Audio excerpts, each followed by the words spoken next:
welcome to my sewing room. I'm Rosemary with Enchanting Rosemary Sewing and Embroidery.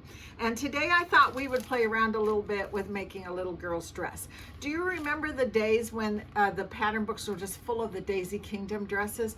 My granddaughter, who is in her 20s now, when she was a little girl, I just made her every single one of them that I could get my hands on. I was working in a store that sold the fabrics and I bought them all the time. Well, now it just seems like they just don't exist. There doesn't seem to be fabrics that patterns that tell you exactly how to put one of those little girls' dresses together. But it's not that hard. All you need is a really basic little girl's pattern. I really like this one a lot because it's got short sleeves and long sleeves, a high waist, and a mid-high waist, so I can play around with it. I can do different things with it, and that's what I'm going to do today. I found a bunch of these little fabrics, and this one is particularly the one that attracted me because it's got little witches in kind of a border design. So that is exactly what we're going to do. I'm going to move the camera and put it closer and kind of just show you the pattern and the fabrics again and go through my thought process on how I'm going to put this little dress together. I'm not going to make the whole dress. So if you want to see some more detail on how to make a dress, go back and look at some of my other videos. I have a video that's called Heirloom Easter Dress that I go into a little bit more detail about how to put a little dress together. And I even have a video that talks about just basic how to sew. So you can go back and look at those. This one I'm just going to give you a couple little tips, and then I'm going to hopefully whet your creativity and get you making your own little dress. This dress is a dress that I'm going to make in Sew Fun in September. Now I have to tell you, if you've been looking at my videos, I've been saying I'm going to do Sew Fun in October 2022. I don't know how I did that. I started out wanting to do the September Sew Fun, and then as I started to buy fabrics and make a pumpkin quilt, my brain just automatically just said, oh, October, pumpkins, October. And I went to October, and that's why I started saying that. But I am doing September, which is coming up really fast. This is the beginning of August. And basically what that's done to me is go, oh my gosh, now you got to get some stuff done really fast because you only have about a month left before you have to do Sew Fun. But if you're in the Denver area, I really encourage that you come to see my Sew Fun. You will see this little dress completely finished, but I just want to give you a little peek and let you see just some of it. So let's move the camera and let's get started. Okay, so here's my pattern again, and as I said before, it's kind of like a little old-fashioned dress with buttons down the front. I thought it would be really fun to make something out of it that that looked like a kind of a Little House on the Prairie dress, but I've decided that I want to make a Halloween dress is what I want to do. And this is the fabric that I purchased. It was in a 1-yard bundle that I was able to acquire through one of our suppliers, and so there's a whole lot of different kinds of fabrics that go with it, and I want to mix and match them and play with them and do a lot of different things with it. So this is the main part of the dress here, and then this is going to be the bodice, and you can see that it's got some really cute little witches and pumpkins and stuff on the bodice. So if I put that right here on the top, we'll have a really fun bodice going on there with that. And then I thought I got to kind of work it out in my head and figure out exactly what I'm going to do with this.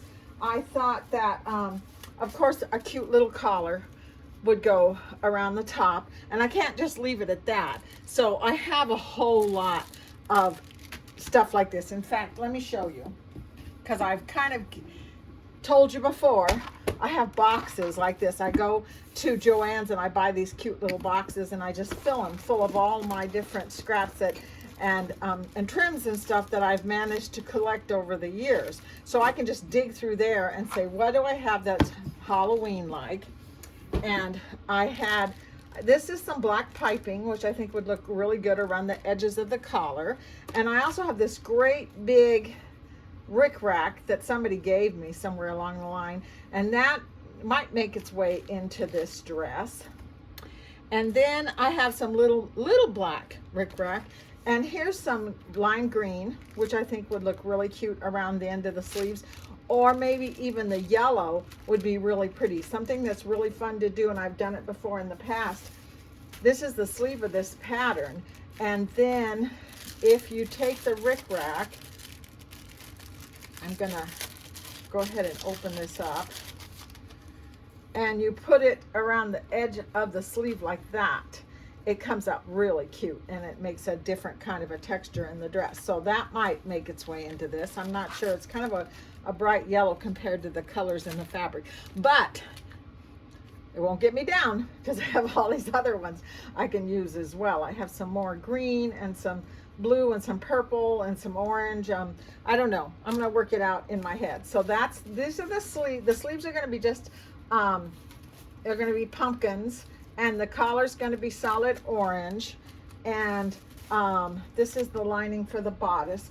And then, just to make it even more interesting, I have this that came in that same bundle. So it's the same colors, and it's a really fun Halloween stripe.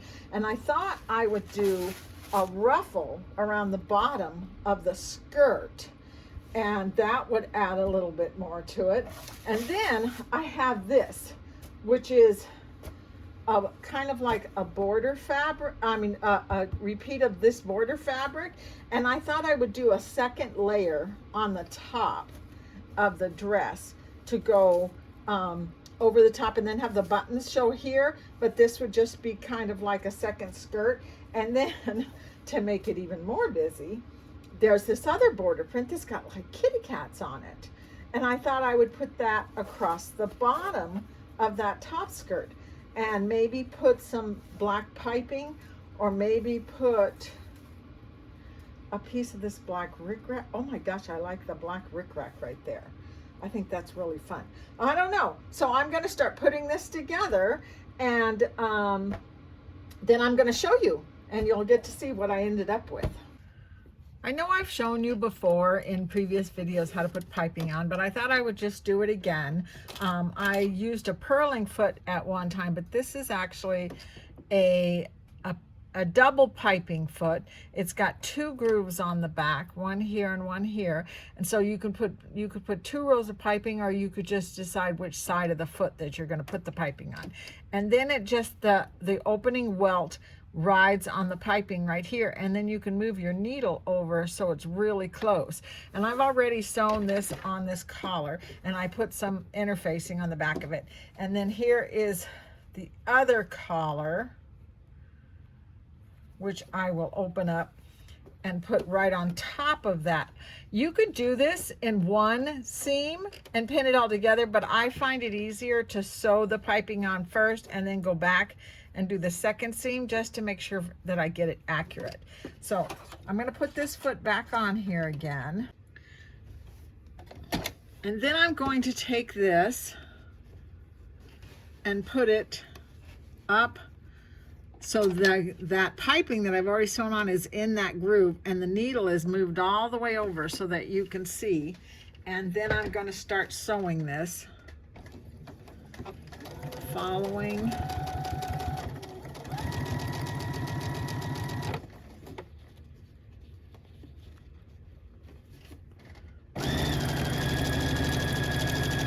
and it just rides so nice and evenly with the needle right up against my piping. Okay, so I've moved to the ironing board, and I finished stitching around the outside of that collar. Now I need to clip these edges. I confess that I have an addiction to scissors. I have all different kinds of little tiny scissors. I've gone through mine to see if I could find one that had a sharp point on the end, and I haven't had much luck. I got another pair at work that I like a little bit better, but I need to cut little slits around these curves. Not up to the stitching, but at least so that when I go to turn this thing moves like that. So I'm going to do it over here too.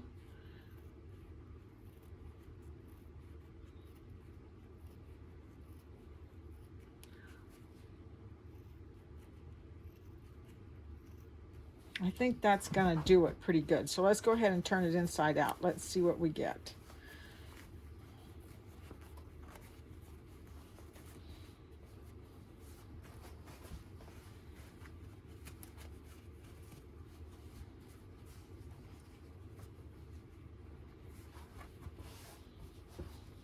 Let's go ahead and press this flat. So I think that came out pretty good. Isn't that pretty with that little piping? It's just a little bit of extra, but it makes a whole lot of difference in the edge of this little collar. Okay, so this is my sleeve, and I'm going to do the sleeve in pumpkins, and it's lined with this solid color pumpkin. But I want to put some rickrack on it just for a different texture on the dress. And what I think I'm going to do is I'm going to just lay it right here on the edge of this sleeve, and we're going to put a stitch just right down the middle of the rickrack.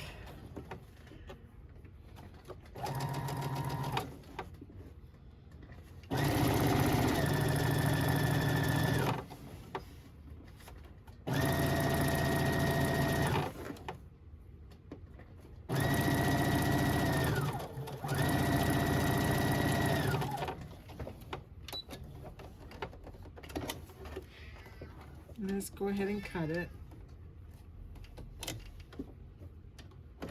And then this is the lining, and we're going to lay the lining right on top of that. And then I'm going to run another stitch, basically the same. I'm just going to use the edge of my foot on the edge of the fabric so I can put it right down the middle of that rickrack.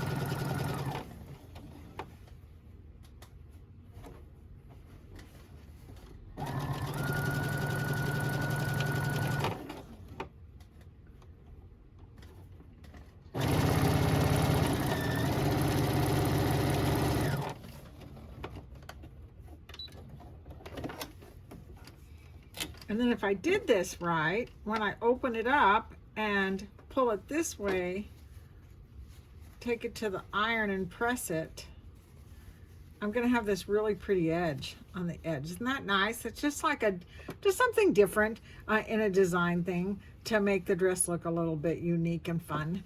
I am going to take this end and I'll take some scissors here and cut this part off. I normally wouldn't tell you to cut part of a pattern off, but I actually kind of cut this one out quickly so it wasn't the right size. But I'm going to do the underarm like this, and then when I turn it, it'll look like a regular sleeve. Okay, so real quickly here, I'm going to show you how this looks turned inside out. I put a little pin right here and I pressed it really nice so we have this cute little edge on each one of the sleeves, and I got both of them done.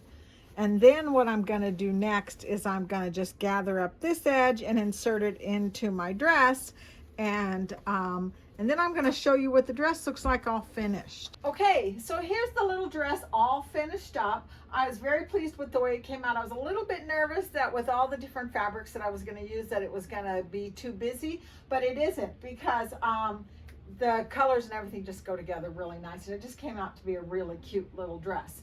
Here's the sleeves that we did with the rickrack, and here's the collar with the piping. I know I said that I thought that big fat black rickrack looked good, but I didn't like it in the end after I started to sew the dress together. So I put just a small orange one on there instead to match the one on her sleeves, and I thought that worked out really, really well. I put little green buttons all the way down the front, which are great colors. And then if you open this up, see there's a little orange pumpkin skirt underneath with the stripes down here at the bottom, and I gathered that up and I serged it with my serger, which makes it finish up really, really nice. So it's a really cute dress. If you want to see it a little bit closer up, you can come to So Fun when I do that in September, and the dress will actually be there. This is from my great-granddaughter, and she's 3 years old, and this is a size 5, but she's a pretty big girl, so I think this is going to fit her really nice, and hopefully she'll really enjoy wearing it this Halloween. I hope you got inspired and that you want to try and go and look for fabrics that will go together and make a really cute dress with a border on the bottom of it. And maybe you might have learned a few different tricks that I showed you. Make some comments, ask some questions, make some suggestions. I really need some help trying to think of what kind of videos to do next. But you have a great week, and we'll see you next time. Bye-bye.